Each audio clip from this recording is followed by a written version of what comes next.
بسم الله الرحمن الرحیم. السلام علیکم. زمونږ د نن ورځې ویډیو د کلاس 6 د کمپیوټر ساينس د بک نه ده. چپټر نمبر 1 دی او په پیج نمبر 4 باندې ټاپک دی هیستوري یا جنریشن اف کمپیوټر. د کمپیوټر تاریخ. د کمپیوټر تاریخ مونږه په 5 جنریشن باندې ډیوایډ کړی دی.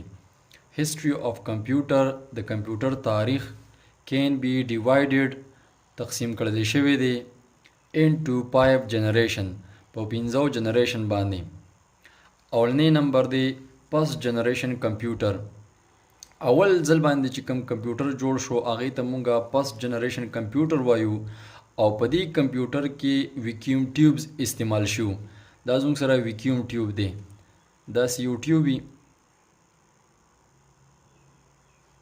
دې ته مونږه ویکیوم ټیوب وایو. تاسو په تصویر کې هم کتئ شئ.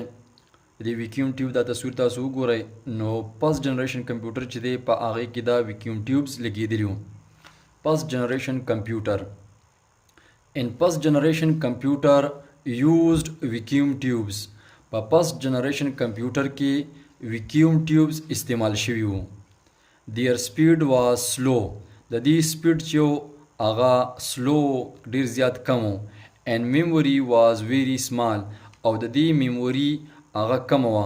میموري چې په کوم ځای کې دا پروسیسینګ کیږي، په کوم ځای کې چې دا عمل کیږي یا په کوم ځای کې چې دا یو سیز مونږ سټور کوو یا دا عمل سټور کیږي هغې ته مونږ میموري وایو. لکه فار ایگزامپل ستاسو سره په موبایل کې آډیو پایلی یا ویډیو پایلی یا پی ډي ایف پایلی دا چې په کوم ځای کې پروسیس کیږي یا دا چې په کوم ځای کې سټور کیږي، میموري کارت شو، ریم شو، دا ټول زموږ سره میموري نه دي. they were huge in size. دا په سایز کې ډیر زیات غټو، هیوج معنی بڑا، and taking entire room او عام طور باندې خو به دې غونډه کمره نیوله. دا فرست جنریشن کمپیوټر چې دی دا به دومره غټو چې په یو کمره کې به یې راغی. they were very expensive. دا به ډیر زیات ګرانو. expensive معنی مهنګا. unreliable پایدار بناو، زر زر به خرابېدو. and consume a lot of power او ډیر زیات بجلی به استعمالوله. په دویم نمبر باندې زموږ سره دی سیکنډ جنریشن کمپیوټر. سیکنډ جنریشن کمپیوټر چې دی په دې کې مونږه ویکیوم ټیوب چې دا لرې کړل او د 40 ویکیوم ټیوب په ځای مونږه یو ټرانزسټر چې دا ولګو. and second generation computer replaced vacuum tubes with transistors. vacuum tubes چې دا مونږه لرې کړل او د vacuum tubes په ځای مونږه ټرانزسټر یې ولګولې په دې کمپیوټرو کې. ټرانزسټر reduce the size of computer. د ټرانزسټر د وجې نه د دې کمپیوټر دا سایز چې دا راکم شو. دا زموږ سره دا ټرانزسټر تصویر دی. داسې یو څیزې تور غونته کې دلته پکې داسې وسپنې بلیډ غونته کې او درې خپې. تاسو به یې تصویر کې کتئ شئ. دا زموږ سره دا ټرانزسټر تصویر دی. د ټرانزسټر په وجه باندې د کمپیوټر سایز چې دا راکم شو. increase the speed and memory capacity. او د ټرانزسټر په وجه باندې د دې سپیډ دا تیز شو او میموري کیپیسټي د دې میموري چې دا هغه زیاته شوه. کمپیوټر became more reliable and cheaper. کمپیوټر چې دی دا پایدار شو. د دې مخکینی د فرست جنریشن نه سیکنډ جنریشن کمپیوټر چې دا ډیر زیات ښه و ځکه چې دا به زر زر نه خرابېدو. دا خبره ډیر زیات امپورټنټ ده. one transistor has replaced 40 vacuum tubes. یو ټرانزسټر چې دی دا به د 40 ویکیوم ټیوب په ځای کار کو یا د 40 ویکیوم ټیوب په ځای استعمالیدو. په فرست جنریشن او په سیکنډ جنریشن کې فرق دا دی چې په فرست جنریشن کمپیوټرو کې ویکیوم ټیوبز لګېدلي وو او په سیکنډ جنریشن کمپیوټرو کې ټرانزسټر لګېدلې وي. دویم نمبر خبر دا ده چې د فرست جنریشن کمپیوټر به ډیر زیات سلو وي، میموري به هم کمه وه او په سایز کې ډیر زیات غټې وي، ګرانې وي، انریلایبل وي، ډیر زیاته بجلی به خرج کوله. او د سیکنډ جنریشن کمپیوټر چې دی دا په سایز کې هم وړی وي، سپیډ هم تیز و، میموري هم زیاته وه او ریلایبل پایدار هم وي، چیپر او ارزان هم وي. په دریم نمبر باندې زموږ سره دی تھرډ جنریشن کمپیوټر.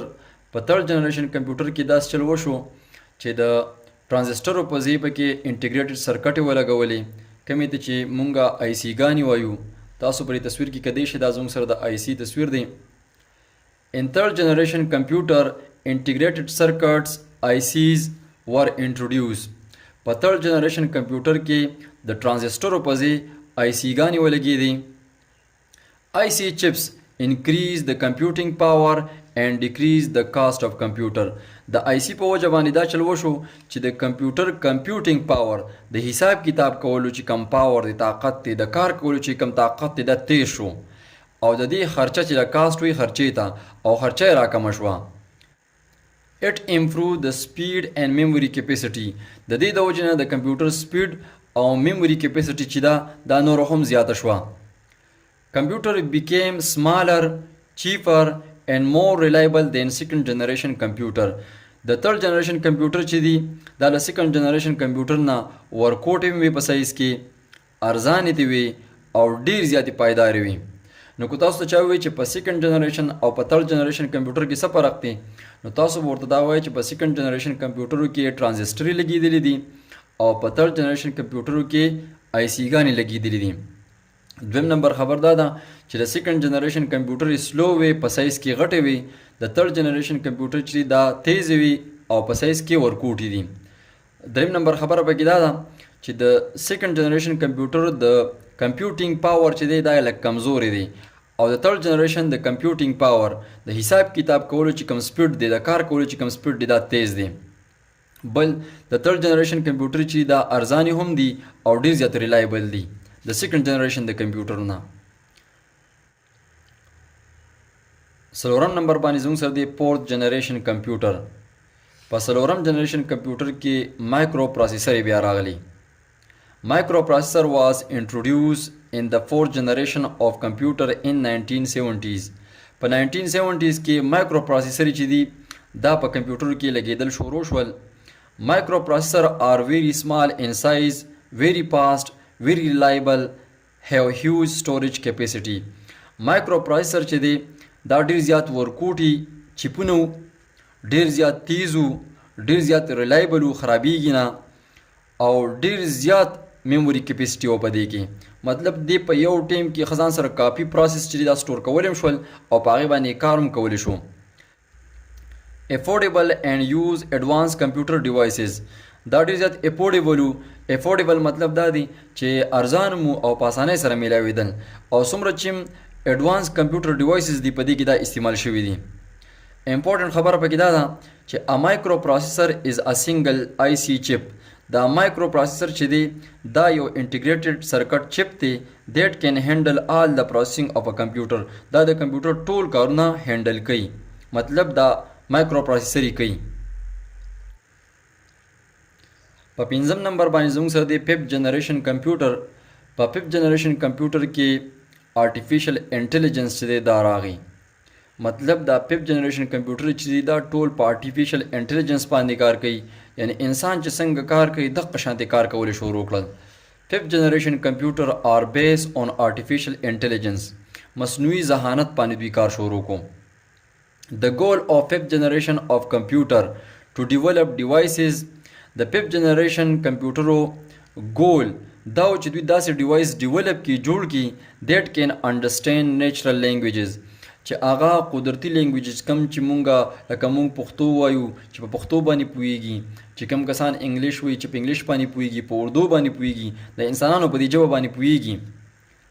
They have decision making power like humans. او په دوی کې decision making power وي د انسانانو په شانتې. لکه فرض که مونږه په موبایل کې دا پیس انلاکر چې دا مونږه آن کو، نو چې څنګه زموږ د مخ ته دا موبایل ونیولی شي نو بیا دا موبایل آن شي، نو دا ګوره ډیسیشن میکینګ پروسیس کوي. نو په ففتھ جنریشن کمپیوټر کې ډیسیشن میکینګ پاور چې دا کېښودلی شو. روبوټس بیلونګ ټو دیس جنریشن اف کمپیوټر. نن سبا زمانه کې تاسو څونه هم روبوټس اینئ نو دا د ففتھ جنریشن کمپیوټر سره تعلق ساتي او دا ټول په ففتھ جنریشن کمپیوټر کې راځي.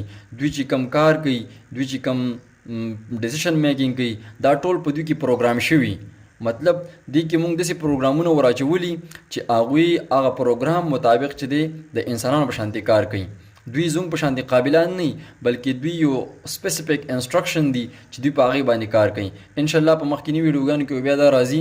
تر د نن ورځې پورې دا کار پوره دی. امید لرم چې تاسو په هسټري اف کمپیوټرز باندې پوه شوي یئ. تاسو دې ته جنریشن اف کمپیوټر هم ویلی شئ.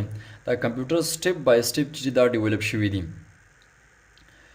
کو زما دا ویډیو خوښه شوي وي زما چینل سبسکرایب کړئ، زما دا ویډیو لایک کړئ، د خپلو ملګرو سره شیر کړئ. تر بل لیکچره پورې ښاد او آباد اوسئ. د لوی الله په امان. Thanks for watching. Don't forget to like, comment, share and subscribe to